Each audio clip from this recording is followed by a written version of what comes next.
it's important to prepare. We know it's important to prepare for the week before to have a successful week. We know it's important to prepare our commute to work. We know we should prepare our meals so that we're healthy and so forth. But the thing is, if we're honest with each other, we can get away with not preparing, can't we? If you don't prepare your meals, just have a Greggs, you know?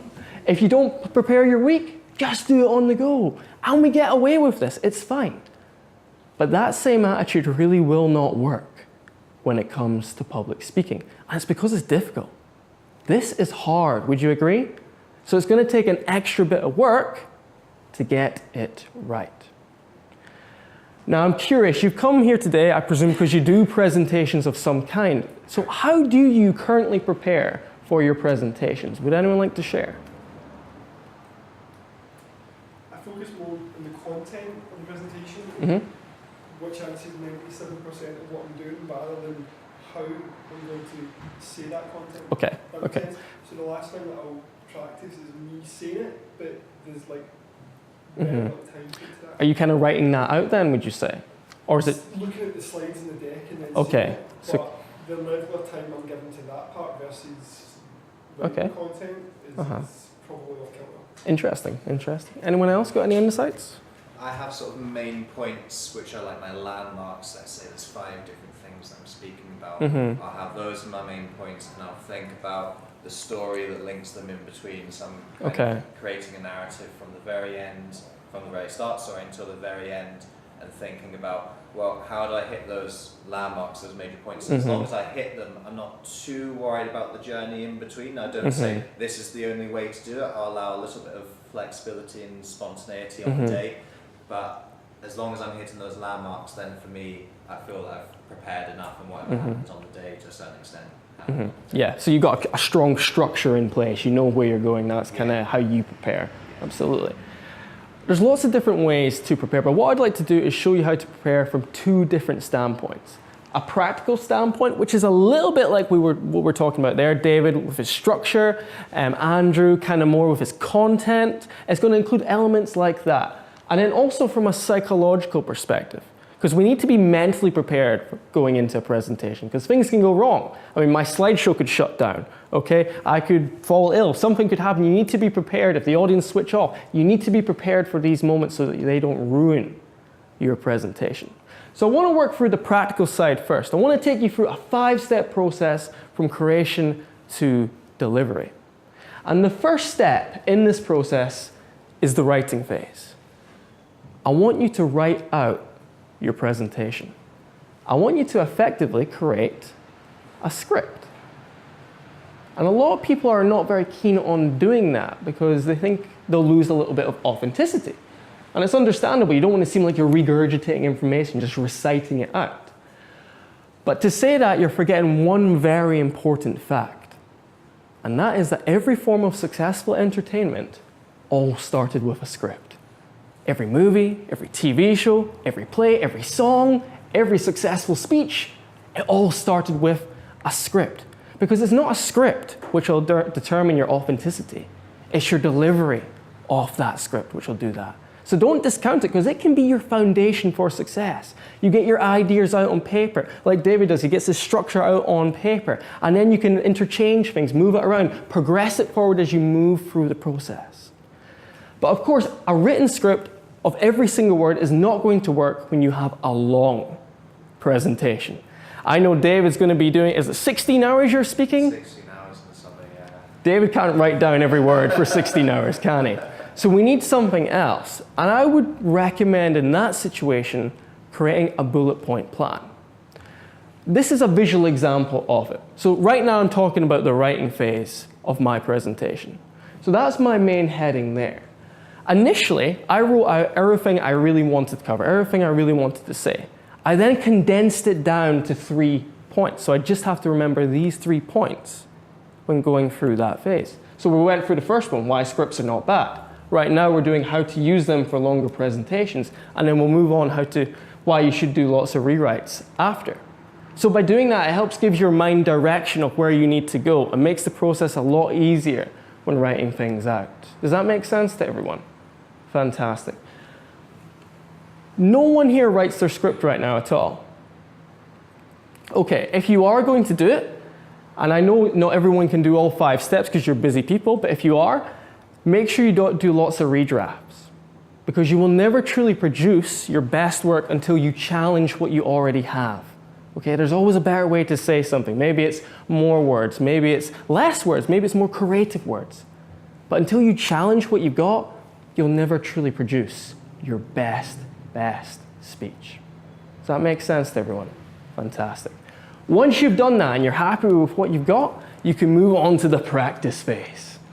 This is where you get real familiar with the sound of your own voice. You need to practice this out. And it does suck, but it has to be done.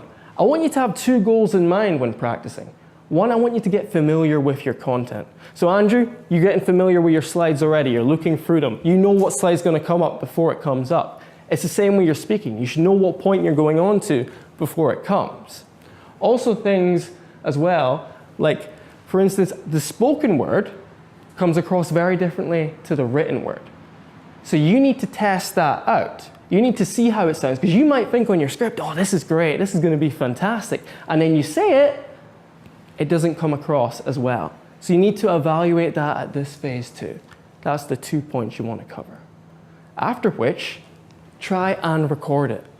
Record it. I know this is uncomfortable. Who doesn't like seeing themselves on camera or hearing themselves? Yeah.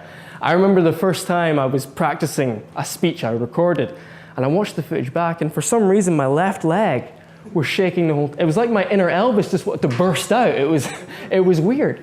But that's the reason you record your speech, because it shows these little mannerisms. It shows these little habits that you have, and then you can correct them from there.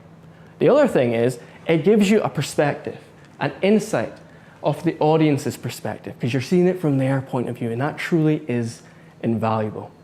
And I know it seems daunting at first, a camera being in front of you, recording yourself, but over time, it gets a lot easier. And it can end up being quite a bit of a confidence boost, because you'll actually see that you're not as bad as you think. Moving closer to the big day itself, I want you to receive some feedback before you present. And I want this to come from 2 different sources. Someone on your inner circle. This is maybe someone close to you. It might be a partner. It might be a family member. It might be a friend. And then someone from your outer circle. Okay, so these are people you don't know as well. Maybe that's going to be people at work. Maybe it'll be a speakers club. Maybe it'll be your Instagram followers, posting your speech or your practice speech online, getting feedback on it. LinkedIn connections can work as well. Everyone gives you feedback on LinkedIn. Or maybe it's consulting someone like me, a coach. Okay? Why do you think you want to receive these 2 forms of feedback? Yeah. I mean, well, one of them is going to be a lot more honest than the other, and in different ways. For instance, your inner circle, they're going to tell you how it is, because they know you, right? They can upset you if they want to. But they are already invested in you. So no matter what you say, they're going to listen.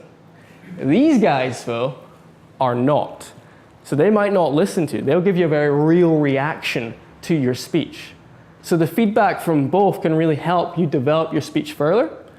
At this phase, you might end up failing quite a bit. You might have things which just won't work well, okay? But this is where this will allow you to fail smart. So you get these out of the way, these problems, and then you can correct them from there. Let me tell you a quick little story. I was writing a speech not too long ago, and I wrote a line. And I thought after writing that line, oh my God, that is the line. That's the one. That's going to be on the billboards. I thought it was fantastic, right? So I went through my process, got to my feedback phase, I'm delivering it to my inner circle, my girlfriend, and I do the line. And then I do it to my outer circle, and I do the line. And no one gets it. No one gets this freaking line. And I think it's going to be amazing. So I had to toss the line. So the key message here is that your audience decides the speech, okay? That's why you're delivering in the first place, to benefit your audience. If they're not getting value from it, if they don't find it funny, scrap it. Your audience decides your speech. And then from there, after doing all of that, you've done all the hard work, it comes to the performance. And from that point on, your performance will take care of itself, because you've done everything you possibly can to make that speech a success. So there's our 5 steps right there. I know you're busy people, so you won't be able to do all 5 most likely, but you can do some. You can maybe just do the writing, maybe just do the recording, maybe just get the feedback in. But doing these little things will improve your preparation, will improve your speech long term. I want to take a few minutes now in groups, if you find a partner or maybe in a 3, to have a little discussion of how you can implement these 5 steps into your preparation. So think about where you would write, what time you would dedicate to writing your speech. Where would you practice? What place? Is it at your house? Do you have to rent somewhere out? Where would be best for you? Record. What are you going to record yourself with? Is it a laptop? Is it a camera? Is it your phone? Feedback. Who would be your 2 sources of feedback? Have a think about that as well. So have a little discussion in your groups, bounce ideas off each other, and then we'll come back in and move on to the next phase. Does that make sense to everyone? Everyone know what they have to do? Okay, let's take some time now.